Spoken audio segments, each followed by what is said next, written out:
Welcome to Jammin' with Jason Mefford, a show where we discuss topics relevant to Chief Audit Executives and professionals in audit, risk, and compliance. We discuss the technical and soft skills needed to navigate the minefields of organizations. You hear best practices and practical advice for helping you advance your career, and we'll even talk about music, mindfulness, and psychology, because we can.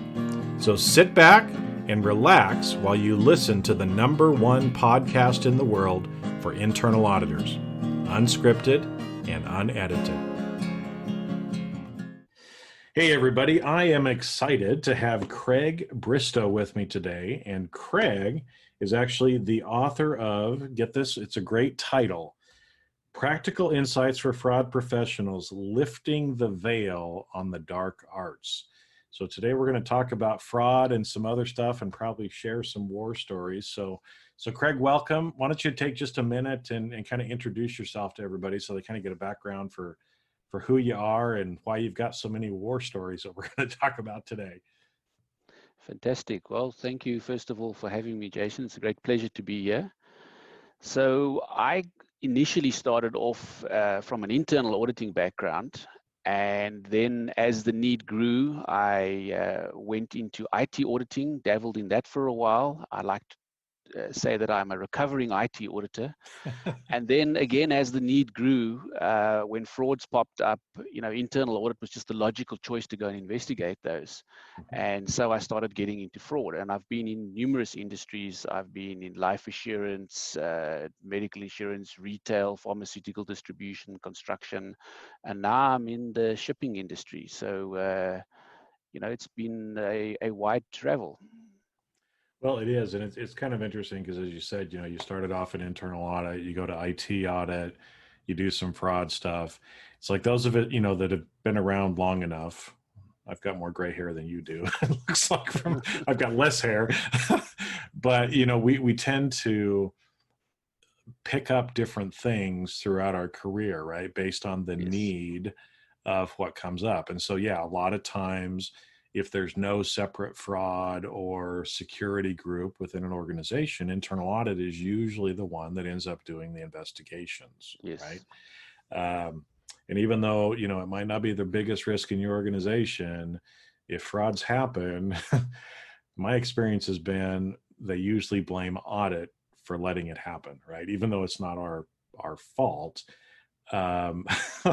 So we need to be aware of and kind of know about fraud. And if you're in the situation where you're actually the one investigating it, to actually know how to do it as well, right? Which I think is one of the Absolutely. reasons why you wrote the book and kind of why you share some of the stuff that you do. So maybe let's just kind of jump in and, what are some things that people need to know and kind of do to be able to have some of these practical insights when it comes to fraud? Yes, well, certainly my own landing into fraud was a bit of a baptism by fire, and it was exactly, as you mentioned, a fraud has occurred, and management is looking for quick and decisive retribution, and they come down to internal audit, and please go and sort this out. And in my own case, I had not had much fraud experience. I had assisted in getting evidence for 2 previous fraud cases, and I was like a deer in the headlights. I didn't know what to do, and initially made use of consultants and started picking things up. And I remember sitting across the table. In fact, after I had written certain certifications, I was sitting across the table from somebody that I needed to interview. And I just remember thinking to myself, I have no clue how to start. And it's really that as I used professional firms and I sat and watched them, and it was really on the job that I had my best learning. And that is part of probably the main motivating reason of why I wrote the book. And the book also is, I like to say, it's there's no theory in the book, and it's written in a very conversational style. It's very easy to read, and it's written in the same way as I would do on the job training. And the metaphor that I like to use, and in fact I use it in the introduction of the book as well, is if you were a young graduate and you fresh out of university and you are at the retirement party of someone with 30, 40 years experience, and at that party they took you one side, they put their arm around you and they said, hey Jason, I'd just like to give you a few tips. Here's some do's, here's some don'ts, here's some templates that I've built up over time. What would those gems of wisdom, practical wisdom, be that's really going to help you, to get going? And that was the idea of the book. That's what I wanted to do. Well, and I think that's great, because so much of the time in our profession, and even kind of in the tangent ones around like risk management and compliance, Yeah. so much of the time people want to talk theoretical. Yes. And the theory is great, but how do I still do my job, right? And a lot of times it's very pie in the sky theory that's hard Yes. to put into practice, because like you said, you sit down in front of the person that you're supposed to interview. Yes. And you're feeling like a deer in the headlights. It's like, oh crap, I'm supposed to be the expert, but how do I actually do this, right? Yes, and trying to keep a straight face that they don't notice that you don't know what you're doing. I've been there. It makes me think of another example when I was using a professional firm, and I was just sort of taking minutes on the side and sitting to one side of the main interview happening, and I was sort of chomping at the bit and saying, well, why don't you ask the obvious question? And and the interview eventually unraveled, and they managed to corner this person, and then they got an admission. And at the end of the interview, once everybody left the room, and I said to this guy who was really my main mentor that I had, I said to him, but why didn't you just ask the question? And he said, but Craig, I couldn't ask the question, because if I'd asked the question, he would have said, no, I didn't do it. And then I was stuck. So what he did was he slowly drew him in. He put certain blocks in place and then drew him in and got him to a point where, and it's that kind of, and I remember being so impressed with that. And I've used that technique so many times. So it's those are the things that we need to share to help each other out. And that was really also a very strong secondary motivator for writing the book, is that I find that we like to talk about the cases, the big successful cases that we had, but we don't really share those techniques. Some of it may be our own insecurities. And, we need to be less territorial. We need to help each other out, and, so that we can combat this scourge of fraud, which seems to be rife in the world. Mm-hmm. Well, and that's, maybe one of the things that we can go down as a little bit is, as auditors, we're taught how to interview people, right? Because Yes. we interview lots of people to understand processes, to gather evidence, things like that, right? Yeah. But there is a big difference between how we normally would interview someone to understand a process versus if it's a fraud interview or an interview as part of a fraud investigation.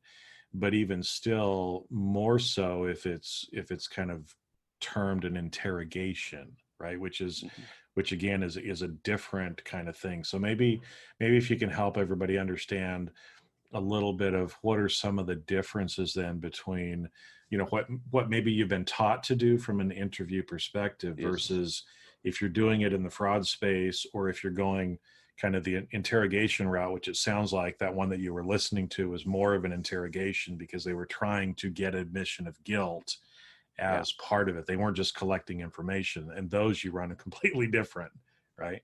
Yeah. I think the biggest problem is that most of our frames of reference that we have with regards to interview is what we've seen in Hollywood.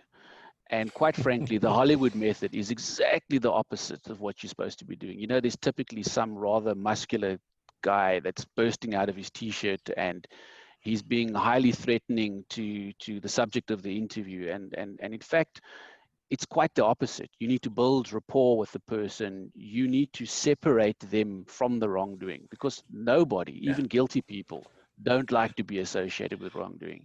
So somehow, even if and I've had to deal with some people which are really not the nicest people, and where there's been other quite sordid things which have gone with it, and you have to, you know, sort of put that on one side and say, I'm here to do a job. I'm here to try and get an admission or to get to the facts. And, you know, you need to build that rapport with them and say to them, look, I understand it must have been difficult for you. And, you know, you're in difficult circumstances, management's putting undue pressure on you, completely relate to this, you know, somehow distance them from the wrongdoing and then get them to open up to you. So it's those sort of things which really help us. Well, But and it's yeah. yeah, sorry. You made reference to interrogation, and I also like to talk about three levels of interviewing. And the first level is just typically, you know, the normal conversation, because it's information seeking, you know. Then the second level is a little bit more up tempo, and you know the questions are coming a little bit quicker, and you know you contradicting or you testing the person and contradicting what they've said to what they've said before.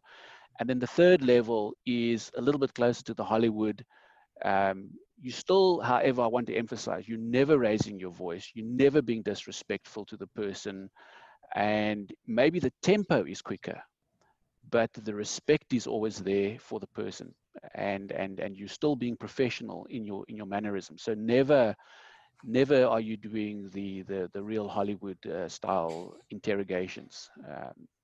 And in fact, in my career, I can only think of two circumstances where I've done a level 3 interview. It was done with management's consent. I said to them, look, this could go horribly pear-shaped. We need to have a plan B. If they storm out of here, etc., we need to have a contingency. What are we going to do? Are you fine if I do this? Yes. And luckily, in both those circumstances, it went like clockwork. But it could have also gone wrong. Yeah. But it's very, I would say it's very rare that you do that. And in fact, a more skillful interviewer would not need to go there, but sometimes you need to, you know, sort of destabilize them. Yeah, because there is some of that destabilization that has to be in there, and that's why, you know, like you said, when you were watching that other man do the interview, you're like, why are you Yeah. not asking the question? Because he was Yes. trying to go in such a way so that he could destabilize the person, kind of Yeah. relaxes, reduces, you know, releases, and then all of a sudden things come out, right? Because that's usually, again, typically what will end up happening is if you've if you've done it right, a lot of times people just open up and confess to everything and tell you exactly what it is. And it's interesting, you know, because you bring up the Hollywood thing, because I'm here in LA area, right? But, you know, movies and TV are great for entertainment purposes. But like you said, what you see in movies and in television shows is not, in Yeah. fact, what you actually do. You know, from the people that I know that work for, you know, places like the FBI, other law enforcement, you know, you sit and listen to some of them, and it's exactly what you're talking about. You know, if you're negotiating with a terrorist, let's say, you know, one of the guys that I know is a negotiator for the FBI. Yeah. Again, never disrespectful, never in your Yes. face. It's always Yeah. about rapport building, about you know, in fact, he actually, instead of getting people to agree with you or say yes with you, he gets people to say no and allow them to say no to him on purpose to kind of develop and do some of the things like that. So and like you said, you know, if you get to that Hollywood style, things can go terribly wrong Yeah. Yeah. when not done properly. So I guess, you know, when you kind of got thrown in this, I know you wrote the book kind of to be able to help give people like a little mentor in the background, right? Yeah. You know, but how did you kind of learn, and what are some of the big, you know, takeaways? I mean, people need to go out and get the book because they can't get everything in a few minutes of us talking. Yeah. But what are kind of some big things to you know, kind of help people with along their journey in this, if they get thrown into this just like you did? I think, well, the book is written really, it can be read end to end, or it can be used as a reference manual. And it's, like I said, I try to be very practical in it. So, for example, even the examples are, if you've got a procurement-based fraud, you can go to the examples, procurement-based fraud, and you can get a description of what it entails and steps of likely investigation techniques, etc., that you can use. So there's a lot of real plain nuts and bolts in the book, real practical steps. This is how you structure investigation. Here's some templates for interviewing, you can use. Here's some inspiration. You don't have to use it verbatim, but just inspiration, a lot of real practical things which you don't necessarily get when you're studying the theory. But there's also another element which I'm trying to introduce as well, is that I'm trying to get more to the strategic and the structural side of fraud. And part of that is in the planning and the strategic fraud risk management. And part of that is just, I think sometimes as fraud investigators, we're our own worst enemy. But if you look at the media, all the big frauds are perpetrated by the financial directors. We can name all the high profile fraud cases. It's not the 10 gallons of fuel which was stolen from this depot, or the pilferage which is happening in this retail chain. It's the big things. So we often, I would say more than often, we spend 80% of our time with 20% of the problem. And a lot of that lies with, like I said, with the structure. So if you're not doing proper strategic fraud risk assessment at the time, to start off, you're going to be going off in the wrong direction. If you are sitting at a process level and saying, well, cash has an inherent high risk, so therefore that must have the highest fraud risk.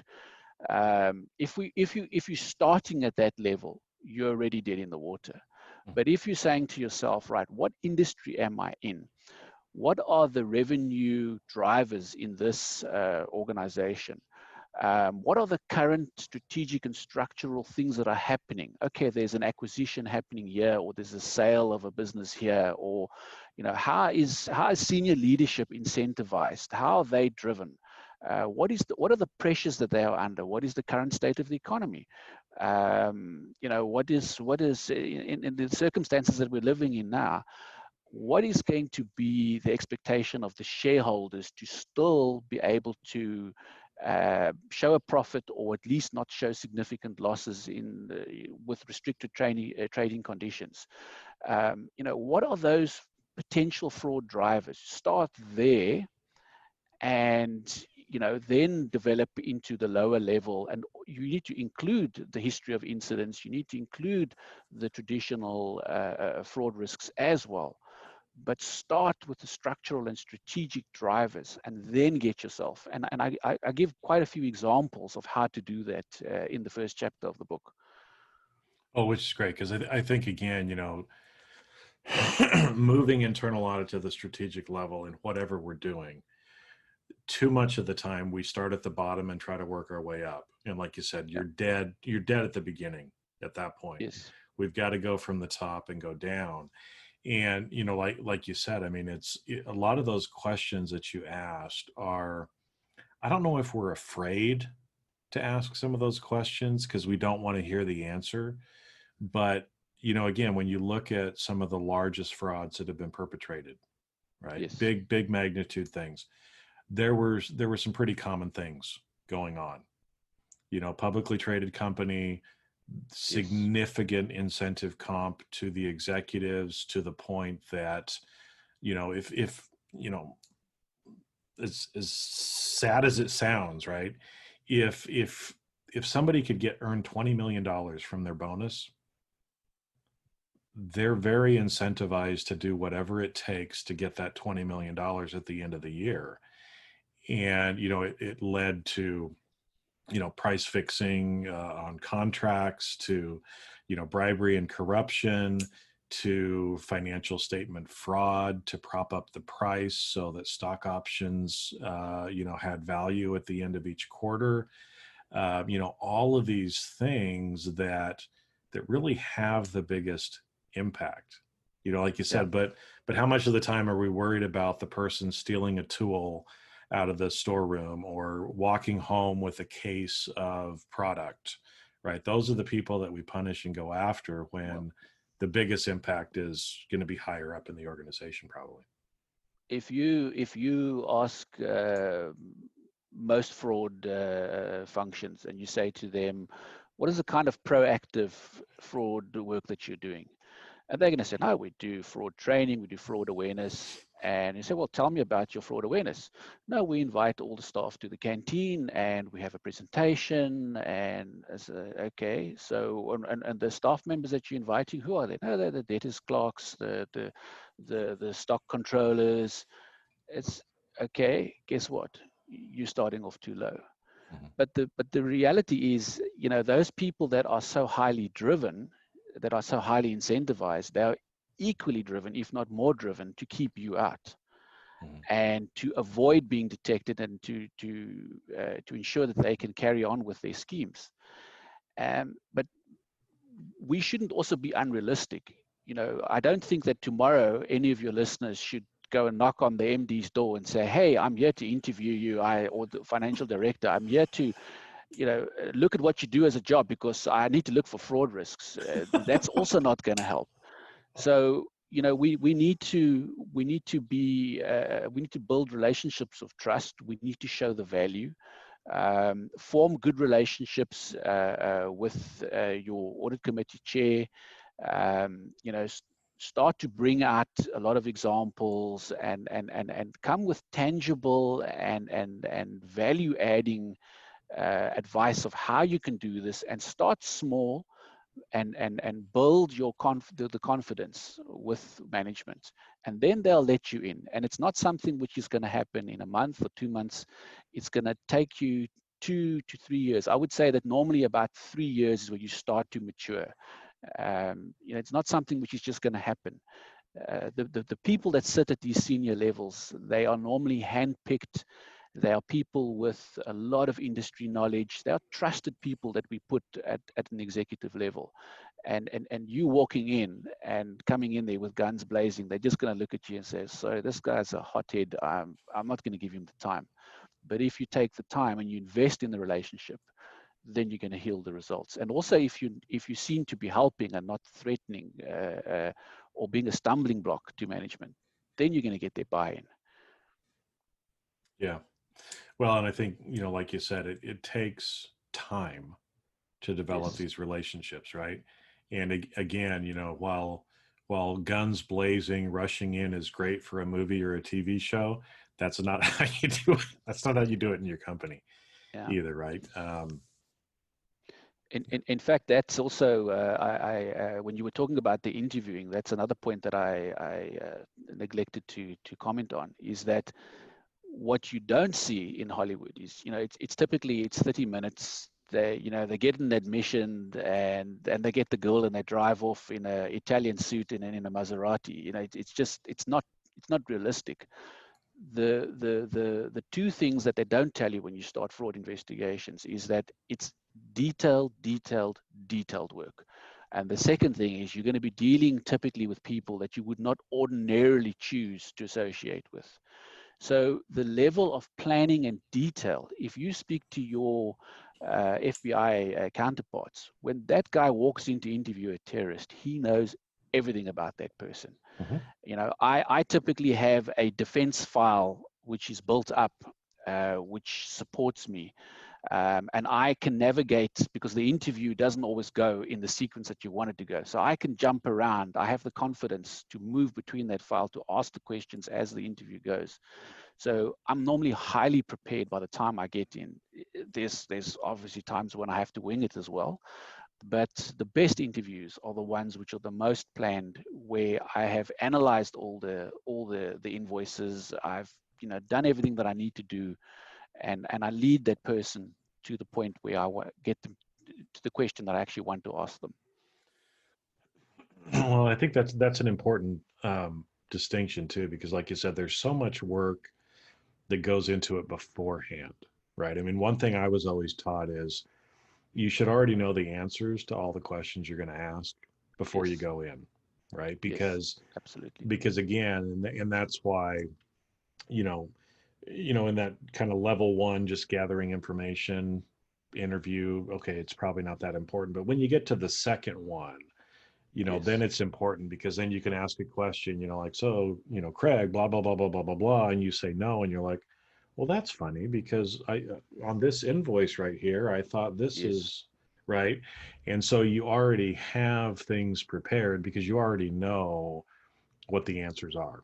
Right. And so, like you yes, said, when you go into it, you have a whole stack, exactly what it is. I mean, one of the examples that I had, because maybe get you to share a war story or two as well, but one that I remember, it was we worked on this thing for probably a month beforehand, right? It was a person that was doing some things on their expense report. We knew, got yeah, all the information together, worked with local law enforcement, had this whole operation where he just showed up. He thought he was going to a meeting that was called by somebody in this conference room. He gets up there and the detectives are there, and we're like, hi, so and yes, so, detective so and so would like to talk to you, right? And again, they had a whole stack of papers that we'd briefed them on, and they went in, and 30 minutes later they come out with a signed confession.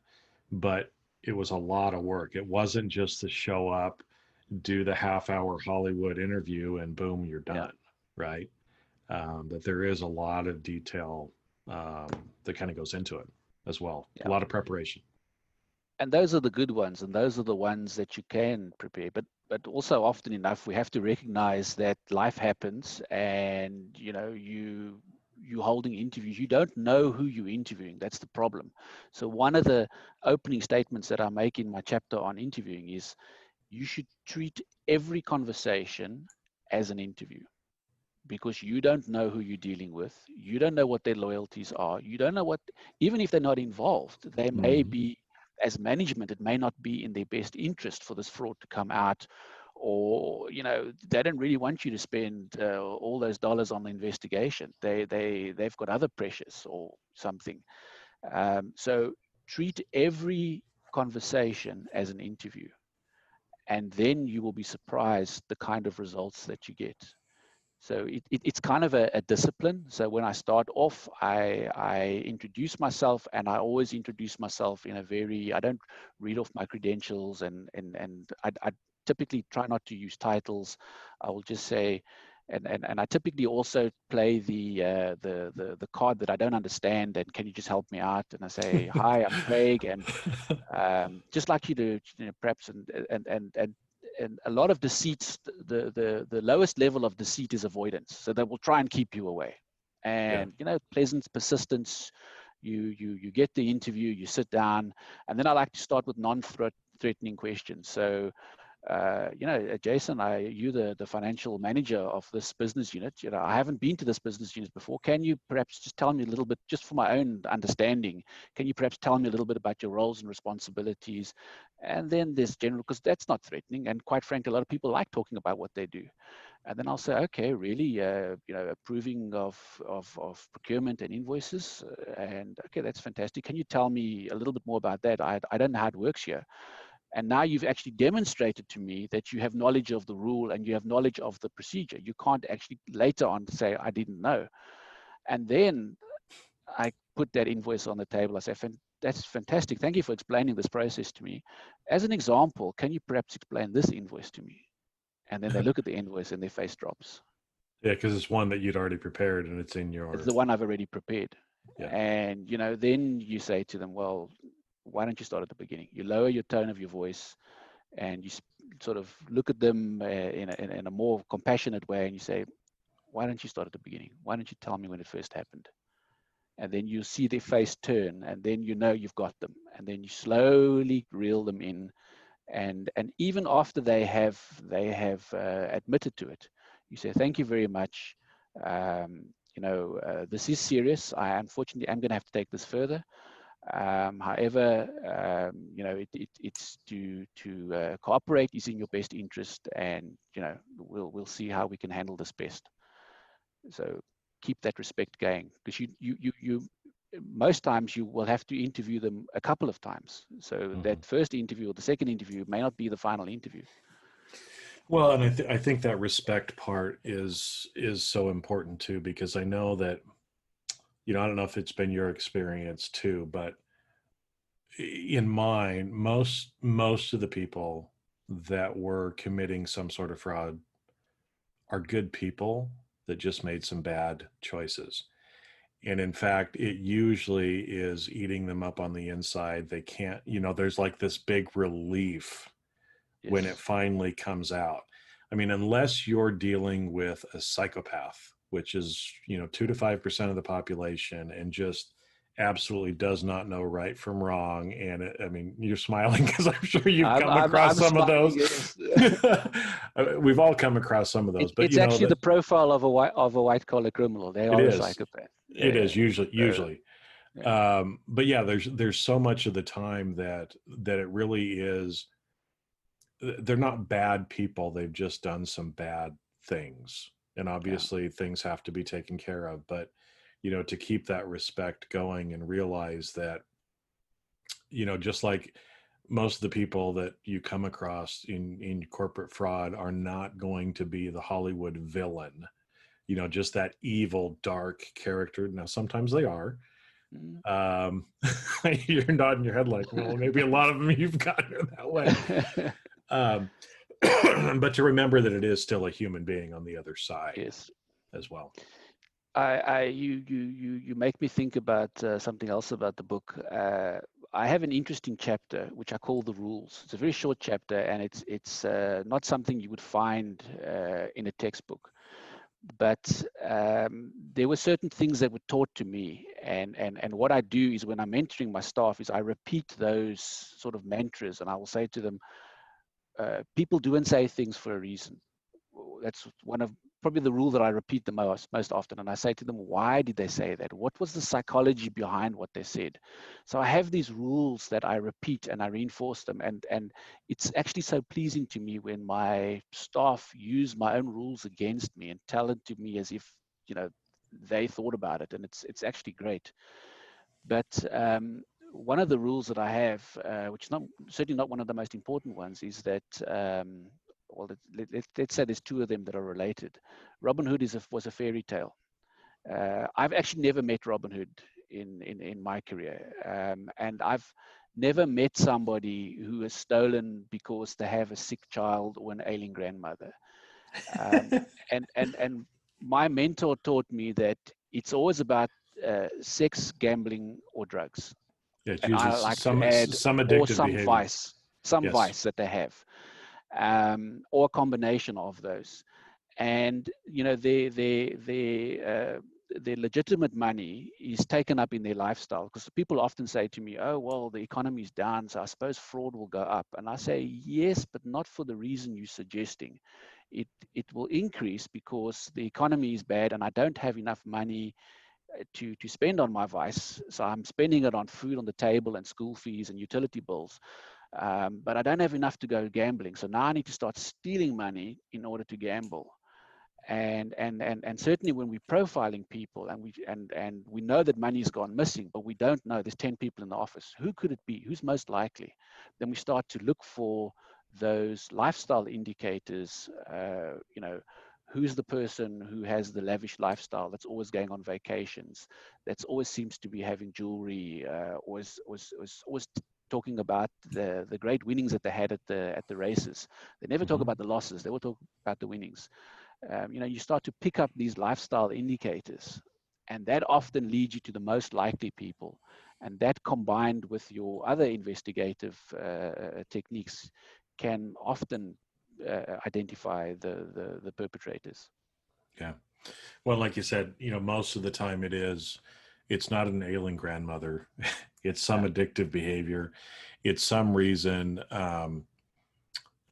And again, yeah, like you said, in economic times like this, because this is one of the things that I tell people is whenever economic times get hard, which we're entering into that now, the frequency of fraud will probably go up. And some of it is because, people are living outside of their means in general Yes. because they've got an Yes. addictive behavior, let's say.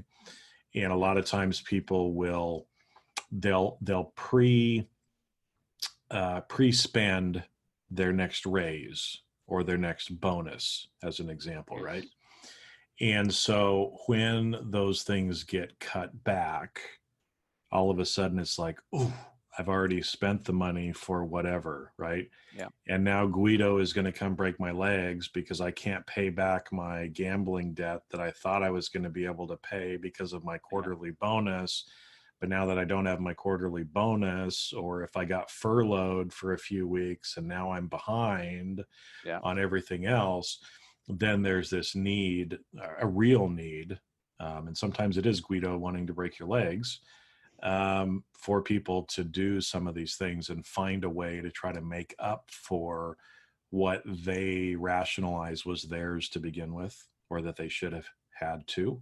Yeah. So we will probably see more of this too, which is one of the reasons why I wanted to talk as well, right? And Yeah. like I said, I mean, the book, everybody can use a mentor. Not everybody has one, so it's nice that there's an option like this that people can go to be able to get some advice. And Yeah. when their way through it, when they're that deer in the headlight, like, oh no, what am I going to do now? Right. I wish I would have had that book when I started out. Yeah, it's received very good reviews. The people that use it, I've had a couple of people phone me up and say, look, it's so easy to read. And, like you said, they just wished they'd had somebody to tell them those things. Mhm. So, yeah. But when you said Guido coming to break the knees, it reminded me of another war story, and the duty, changing the topic a little bit, but the duty that we have to protect witnesses. Mhm. Uh, I had a matter where a whistleblower had contacted me and told me about a kickback scheme that was happening where this person that was signing off on the use of subcontractors was demanding his cut from the subcontractors. And the company wasn't overpaying. It wasn't that they were loading the price, but the subcontractor was suffering because they had to stand off, say, $5 of their rate to this person. Mhm. And I jumped on a plane and went off to the place and met with the whistleblower. And the second time when I went back, the whistleblower disappeared and couldn't contact the whistleblower. And we eventually dismissed the person concerned. In fact, we exercised the easy option. We didn't renew their contract, and we got rid of them in that manner. But what I found out afterwards that happened was that they had somehow got a sniff that this person was the whistleblower, and they had physically had him beaten up by thugs, and he had fled to a neighboring town. And it still haunts me, and I still go through that in my mind, and I think to myself, how was it my fault? Did I slip up? Was I too casual? I know I didn't mention the person's name, but somehow when I went there, did I manage to, put them at risk? And this is a very real thing that we have to do. And sometimes it's an early consideration. As soon as a fraud becomes aware, we need to say to ourselves, right, what is the immediate steps that we need to take? Is there somebody we need to protect? Is there someone we need to inform? And then decide before we start diving into the investigation. Yeah. No, that's a very real thing and something we could spend a whole nother episode on because, yeah, almost every time that I've done an investigation too, it's people want to know who said something. And Yes. it's almost like it's a curiosity. Sometimes it's a little more than a curiosity, but everybody kind of wants to know. And just to remind people, it doesn't matter who the whistleblower is. What Yes. only matters is what they said is true or not. And that's what we're going to try to figure out. But like you said, there's usually some sort of retaliation that makes it back to the people who have the courage to stand up. And so everything and anything we can do to try to protect them is a big part of our job, I think, as Yeah. well. Because like you said, I've seen and spent significantly more effort trying to protect people that were innocent than actually doing the investigation sometimes. Yes, yes, Um, yes. But also a lot of times when people want to know, it's very much at the early stage, and of course we can't always say who it is. But and if management wants to know, they're like, oh no, that's just Joe. He's disgruntled. But I've got some of my best information from disgruntled people and from spouses that have been cheated on. You do need to understand where the information comes from. There could definitely be credibility concerns with the information, but you use that as your entry point, and then you build on that, and you get your evidence which supports that. So you don't dismiss it just because Joe is a disgruntled employee, and he himself, and in fact, the particular subcontractor in that war story that I told you, who phoned me up, he was basically made himself guilty of being in a corrupt relationship. And I didn't, I didn't tell him that. I just said, thank you for the information. But as it turned out, there was no criminal liability on him in the end, but it could have been. He incriminated himself. yeah. So you can't dismiss the information just because the source is perhaps not as credible as you would like. You use that as your entry point, and then you decide based on the facts if it's credible or not credible. Yeah. Lot to this, which again is why we can't cover everything today. I wish we could, but Craig, thanks for coming on and talking about this. I know it's like you said, you felt like the deer in the headlights at one point in your career. I felt the same way. I'm sure other people that are out there listening are feeling the same way, because sometimes we just get into some of these situations, and investigations in particular, there's always twists and turns. Yes. And you have no idea when you get into some of these things where it's going to lead. And because of that, it's new, it's different. You've probably never experienced it before. So this is where having mentors, bringing in people that have done it before to help train you, getting things like your book, because the more prepared we can be, you never really learn it until you go through it. But at Yes. least the more prepared you are before you experience it, usually the better results we'll end up having. So Absolutely. And I just want to encourage people to share as much as they can, because perhaps I come from an auditing background, someone else comes from an accounting background, and someone else comes from an engineering background or whatever. It's not possible for us all to be experts on everything, but if we share and we support each other, that's the best chance that we have. And that's what I want to encourage people. Make it a comfortable environment for us to test and to learn, and even to fail to some degree. Don't be scared to ask the question of your colleagues, because that's going to be some of your best learnings. exactly. Yep, we all need to share more and help each other so that we can make it through, stop some of this stuff from happening. But nobody likes to be the deer in the headlights. So reach out to people, learn what you can beforehand, because chances are, you may end up in some of these situations, because both Craig and I have ended up in those same situations. And I'm sure a lot of Absolutely. people listening have been there or will be there potentially in your career as well. So Craig, thank you. Might have It's been an absolute pleasure. might have to do another one on a deeper topic, because there were a couple of tangents we could have gone down to, but then we would have been here for over an hour. So Sounds good. all right, well, thanks. Perfect. Thank you very much. And that's a wrap. Thanks for listening to today's episode of Jamming with Jason. Keep on rocking in the audit world. Have a great rest of your day, and I'll catch you later on the next show. If you'd like to earn continuing professional education for listening to today's episode, head on over to C-Risk Academy at ondemand.criskacademy.com. And that's C as in the letter C, riskacademy.com. Not only do you get a CPE certificate, but you also will have access to the video version of today's show. The views and opinions expressed on this show are that of the individuals and not of their respective organizations.